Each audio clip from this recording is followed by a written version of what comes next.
My name is Ron Dockel, and I'm going to overview Schwerpunkt's latest game, World War II Europe. It's a download from Dropbox, and after it's on your PC, you install it, and we'll start from that point. I'm going to execute the game. The first screen is Hitler during the Nuremberg rallies, the German people, German generals. On the left, you see a number of the generals that came against him, and their names are put up in the top here. So you can hover the mouse over each one of the leaders. There's Churchill, there's Patton, Bradley, and on the right-hand side are all the Russian generals. There's Stalin and all of the major generals that commanded during the war. So the next step is click anywhere to proceed. This screen goes through a lot of the equipment that was used during World War II. The first two columns in light blue are all of the tanks. So the German Panzer V, a Panther tank, is there, and it gives some information about the equipment and also the attribution for who owns that graphic and number of crew, speed, that type of thing. Those are all the major tanks. Here's all the major guns, and then finally in the darker blue is all of the fighters and bombers and aircraft that was employed, the major ones that had high production rates. So it's click anywhere to proceed from there, and I'll do that. Now this slide allows you to select the scenario you want to play. There's 102 scenarios planned. We've put out 51 in the initial release. One more has come out since we released on December 1st. The rest of these will be done in this year, 2015. We're aiming for Christmas to have them all completed. For the ones that are there, the first group here are all there, and as you move the mouse over each one of these scenarios, the part on the right here gives you information on the battle, which countries were involved, from to dates, how many turns, what the objectives for the Axis and Allies are, and the number of ground units. And we did this so that players can choose a scenario that's built for the amount of time they have at any particular time. So a scenario like repulsed at Rostov is 32 German and Italian units against 52 Russians. So you're in at 84 total units, and it's 5 turns. So it's a rather small scenario, rather quick, and easy to play, and it's a good starting point. So you contrast that with something like say Uranus, number 65. There's 119 Axis units and 220 Russians, so you're looking at almost 340 units. So it's a big scenario. It's still 5 turns, so it's short duration, but you're moving a lot of units, and so you have to adjust your time accordingly. So I'm going to choose repulsed at Rostov for the purposes of introducing the game. Now when I selected that battle, the next screen is brought up, and that allows you to configure the scenario a little better. So the method of play, either you're side saddle, you're playing both sides, or play by email or any other way to distribute a file, or you choose an Axis component or an Allied component. I'm going to use one computer for this purpose. Then on the right hand side you have a number of optional rules. Lots of folks play with Fog of War. This gives you limited information of the units. For the purposes of this introduction, I'm going to go ahead and not choose any of these, but they're there, and they alter conditions of the units and of the game at the startup, and some of them, like Fog of War, is there for the whole game and limits the amount of information you see on your opponent. So clicking OK brings the game up. So a couple of things about the map. This is the high-level World War II map. There are 4 levels. There's this level, there's a high level, mid, and low level. Most operations are done at the low level, and that's the one the gamers seem to like the best. I do a lot of operations at mid-level, and I'll show you what I mean a little bit. You'll notice this red box. That is the scenario boundary.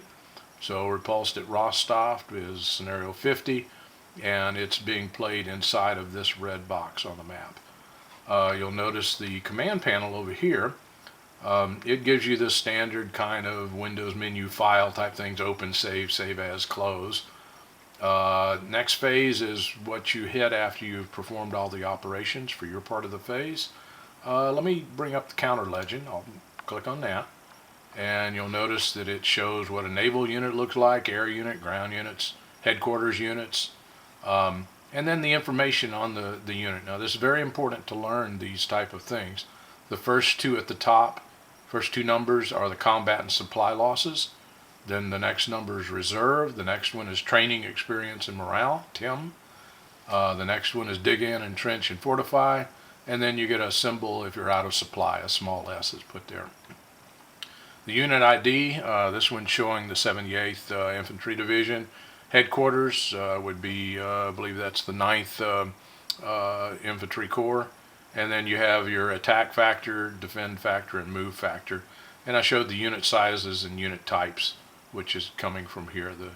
So these are kind of standard counters for board games, and we use them on ours too. So that's what a unit looks like, and we'll see a number of those. So I'll go ahead and complete that. And then the terrain on the map is also important to look at. Clear, and then these are elevations. There's depression and clear desert, and ridges and escarpments in North Africa. And then the natural terrain features are forests, swamps, the cities, minor rivers, wadis, major rivers, non-mech units, bocage in France, roads, tracks in the desert, railroads, urban areas, that's that little symbol there, country borders, and a port, and then an oil field. And so those are the type of terrain that you have, and that affects movement and combat. So we'll move on from there. User interface is another one to look at that's worthwhile. This summarizes a lot of what I'm going to say today. I'm not going to go over every bit of it, but as you play the game more, you learn the hotkeys, and you're able to move about faster and do things quicker. Key thing there, and I'm going to again go over it, is what it takes to move a unit or to perform a combat. So those things I'll go over here in just a second. So let's come out of that. One of the first things I want to mention is the cursor. You get a standard arrow if you're wanting to look at ground units. If you click on air units, then you get a plane as a cursor. Click on naval units, you get a ship as a cursor. So as you move across the screen, it will change those what's being displayed here in the command panel. The jump map allows you to scroll in, so if I pressed here in the middle of that, it'll take me into the battle. See the red box, and so it took me directly into the battle. You can scroll by clicking on the arrows. These were standard things. It scrolls over, I think, 4 hexes, up, down, sideways, and in the corners it also will move corner movement. So like that takes you both in the lower and farther to the right. So that's one way to move about. The mouse wheel is a key one. As you move the mouse, I'm backing out right now. So here's this top screen that you saw up front. If you say center this right here on Rostov and click, then it centers there. Now you'll notice up in the command panel, as I pass over each one of these units, it's giving me the full information on it. And so you can very quickly look at what units are there. There's the Italians in the scenarios, the Fast Corps, and that'll be the 13th Panzer Division knocking on the door of Rostov at the start of the scenario. So that's the high level there. Mid-level is here. Now operations can be performed by the mid-level, and you can see easily that how it's kind of advantageous to do air operations at this level, because you're able to very quickly move long distances, and that's what most air ops are done, and same with naval ops. And then mouse wheeling in farther, you go into the center of the battle. Now as you move across these stacks over in the command panel, you're seeing the information in each unit listed, along with some other information. So the top one's the Russian 54th Tank Brigade, and it was formed from the 54th Tank Division. Usually I say whether it was formed, where it was formed, or what it was formed from, and so that's extra information to give you more of a feel for that unit. There's the 13th Panzer Division. If there's commanders available, like that's Lieutenant General Walter Devert, and that would be your commander of the 13th Panzer Division at this time in history. So I think I've gone over most of the things that I wanted to do. there was a little more on scrolling. If you move the mouse all the way to the left, it hesitates a second while it loads maps, and then it moves it over and scrolls that way. You can go back to the right that way,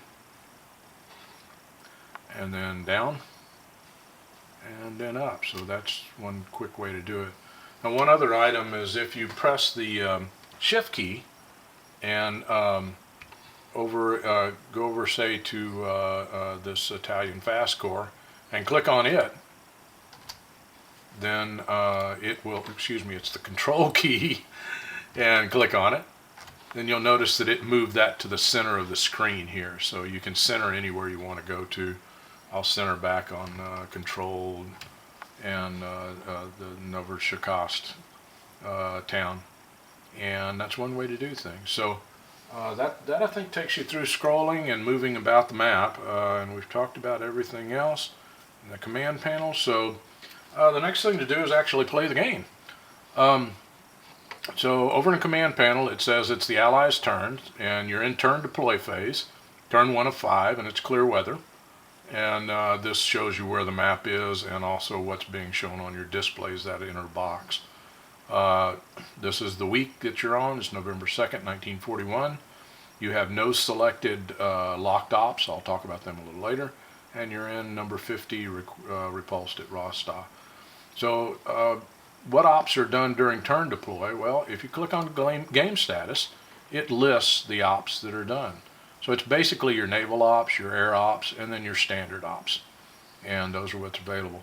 While I'm here on the game status thing, I wanted to mention what's here. It gives you all the information, what optional rules you chose, what operations, your grade at the time. So city points is what the game is and what history is, and where you're at this turn, what you've done, and what you have to do by next turn. And then the same thing for losses sustained and losses caused. The C is a grade for the Axis, the C is a grade for the Allies. That's the way it all starts out. Here's the replacements that are available per country, and they're mech replacements and non-mech. The mech are used to replace tanks and mechanized, motorized, and air units and naval units. So you can replace losses this way. And the non-mech are for infantry, that type of unit. This keeps up with the operations that you've performed. Some of the ops are have maximum limits, so combat's at 0 of 3. So the Axis hadn't performed any. It's 0 of 5 for the Allies. They haven't performed any. Headquarter links are limited, and railroad moves are limited also. And then here's the objectives. You saw the objectives when you looked at the screen and chose the scenario. So that's where we're at. I'll take that off. So the first thing you do is always look at the mid-level map to find out where my air units, because I know there's no naval units that are in this game. So first thing I do is come over here and pick air. And then, all right, the white circles tell me that there are air units there, and they're Russian. And so I've got a bomber air division, Russian, a fighter, an IAD, and a SHAD division. SHAD has Lag 3 fighter bombers. So I'm going to look at the battle, and probably the thing that I see most is I've built up considerable forces here, and I'm going to slash into the German flank and try to cut them off, try to get to the Sea of Azov, cut off a German corps, and stabilize the line along Maas River. So that's kind of what my goal is for this scenario. So in order to do that, it looks to me like I need to slow this Panzer unit down before it takes Rostov. So I'm going to bomb it. So I would center myself over this, and as soon as I see those 3 air divisions, I know I'm over the right hex. So I click that, and it says, all right, I've selected the hex, now select the unit, and I'm going to select the bomber unit. And these are all the air operations that are available. You notice, since it's a bomber unit, that the fighter ops are not available, and it's not supply, and it's not doing transport or airborne drops. So I'm going to do a tactical bombing operation. I clicked on that. So it selected the unit.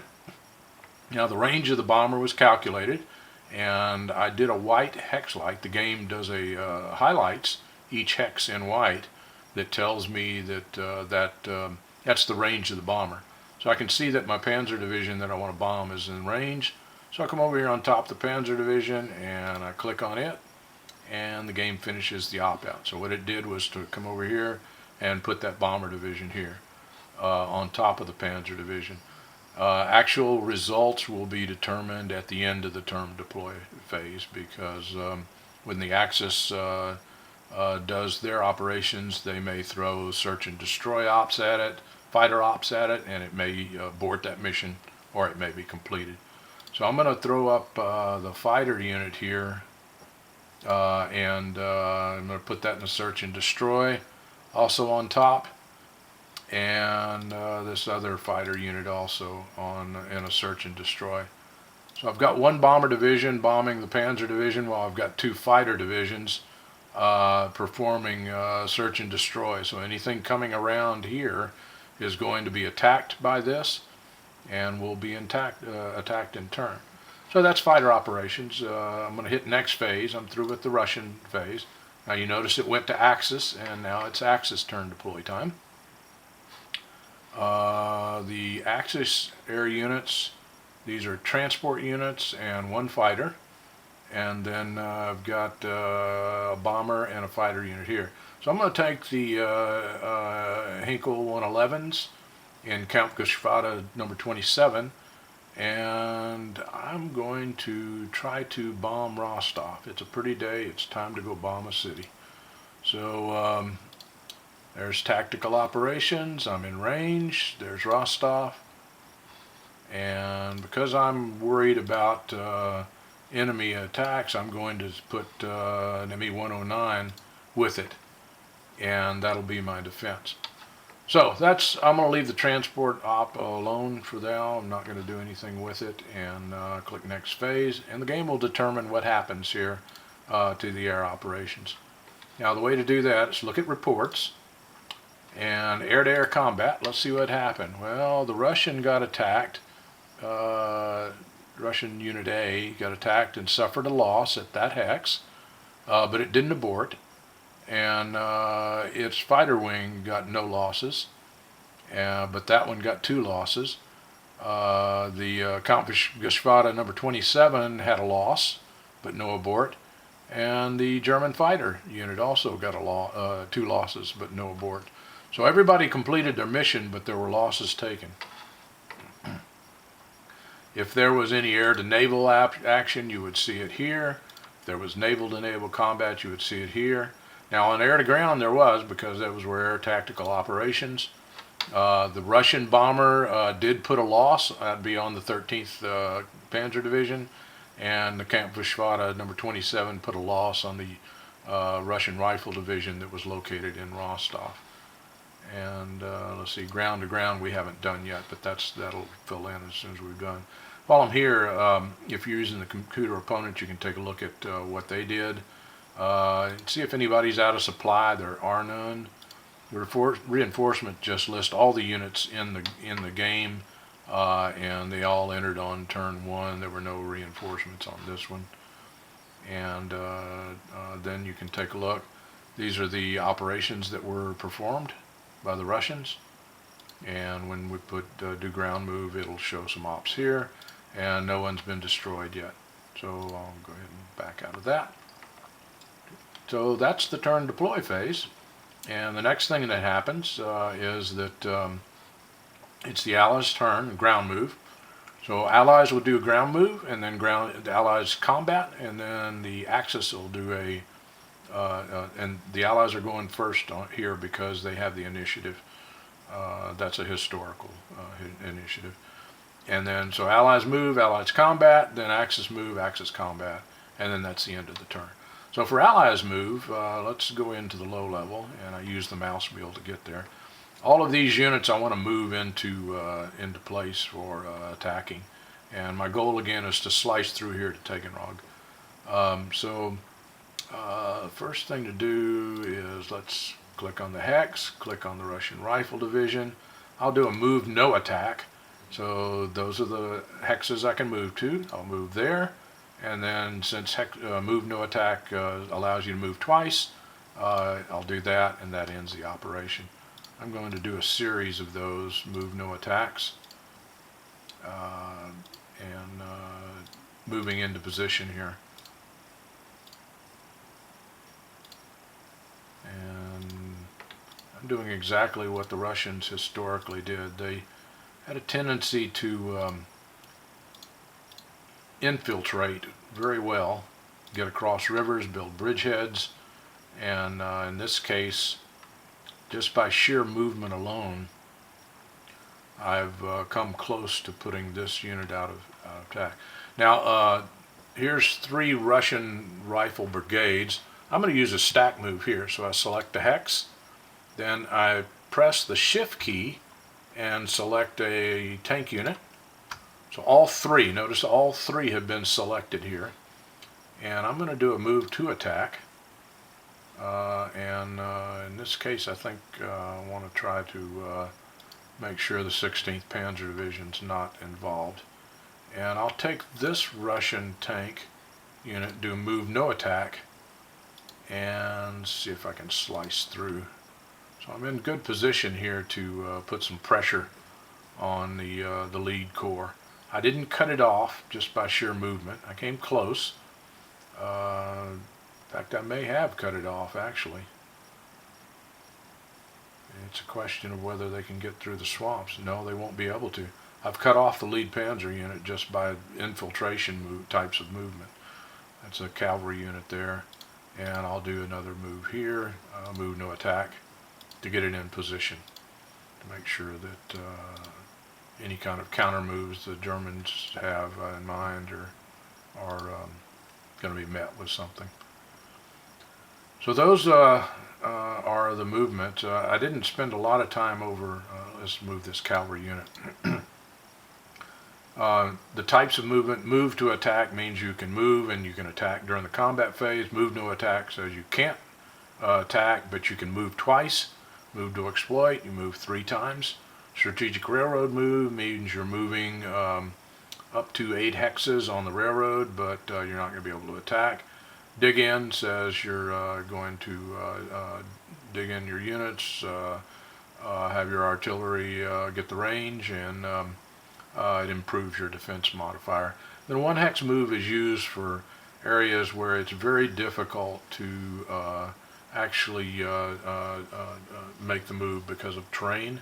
And so sometimes you just want to spend all your resources getting that 1 hex over. Crossing major rivers is a way to think of that as a major way to get across the river. So those are your options, and allocate replacements in there.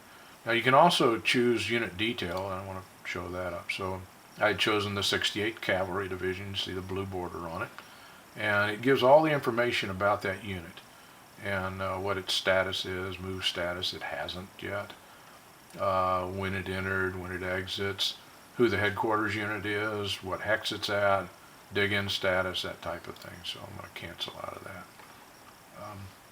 That is pretty much the move. So I'm going to go ahead and hit next phase and do a Russian combat. So what can I attack? One thing I wanted to attack is try to put some pressure here on this unit. Let me see if I'm able to. So a normal attack. Now you notice no attackers are in its zone of control that are able to attack. All of those Russian units here surrounding it, I had to use move no attack. So we'll go ahead and cancel out of that one. See if I can attack this unit. Normal combat. Again, everything had to be moved. The Panzer Division, let's see what I've got there. 2 Russian rifle divisions are available for attack. So I'm going to select those and hit OK. Now, I get a summary of the combat results, and when you're doing a lot of attacks, sometimes you just want to use those. So this says there was 1 loss to the attacker, 1 loss to the defender. There's no retreat. The attacker total was 13 to 11. It's a 1-to-1 combat, and I got a die roll of a 3 and a 2. Now you can also see more details of the modifiers by clicking on combat details. And there's your 2 Russian attacking rifle divisions, your 13th Panzer Division, and you can take a look at the modifiers and how it all adds up. So that gives you a little more information.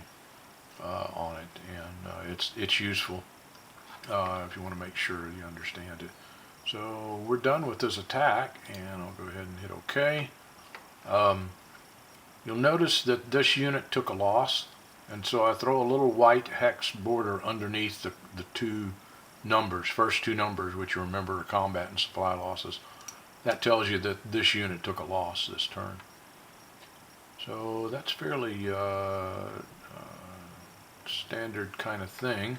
So I'm going to go ahead and click on next phase, and now the German response is got to be, well, I've got, if I stay exactly where I'm at, this guy, the 1st SS Panzer, well, motorized division at this time, and the 13th Panzer are both going to be out of supply, and the Russians are threatening to cut them off.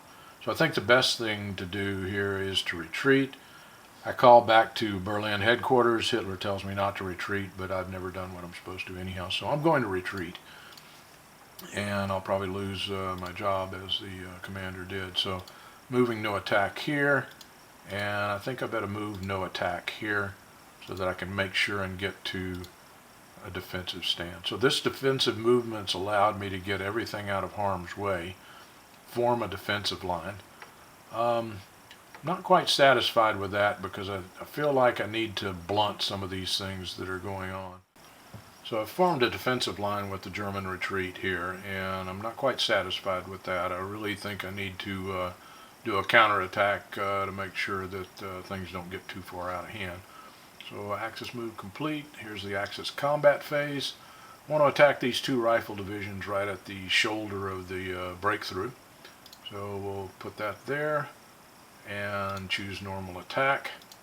Go ahead and click on both of them, and in this case, you notice a 43-12, 3-1. Got a good die roll of 7, so I sustained a loss, but put 2 on the Russians and caused a retreat.